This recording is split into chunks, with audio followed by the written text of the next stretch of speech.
Siapa penemu USB? Orang yang bikin kita selalu salah colok di percobaan pertama. Pernah gak sih kamu mau colok USB ke laptop, terus gagal di percobaan pertama? Pas dibalik, gagal lagi. Baru pas dibalik lagi, ke posisi semula ya, dia masuk. Frustrasi universal ini dialami miliaran orang setiap hari. Ternyata, penderitaan kita ini ada hubungannya dengan keputusan aneh sang penemu USB di awal tahun 1990-an. Kenapa teknologi yang sangat membantu ini punya celah menyebalkan yang bikin kita emosi? Pertama, ditemukan oleh Ajaibat. Inilah sosok jenius yang harus kita tanyakan kenapa USB itu nggak bolak-balik atau reversible. Ajaibat adalah seorang insinyur keturunan India yang bekerja di Intel. Di tahun 1994, dia merasa komputer itu terlalu ribet karena setiap gadget, printer, mouse, dan kamera punya jenis kabel dan port yang beda-beda. Bat bermimpi membuat satu colokan yang bisa dipakai untuk universal semua barang. Kedua, keputusan hemat biaya.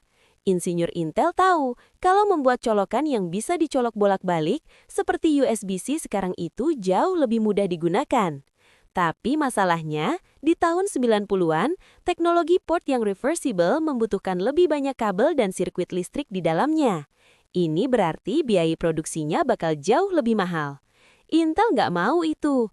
Mereka mau colokan yang murah dan bisa diproduksi massal dengan cepat. Ketiga, memilih konektor persegi panjang.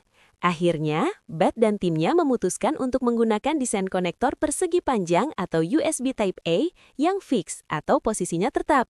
Mereka sadar ini bakal membingungkan, jadi mereka memberikan penanda logo USB kecil di satu sisi. Logikanya, logo USB harus selalu menghadap ke atas.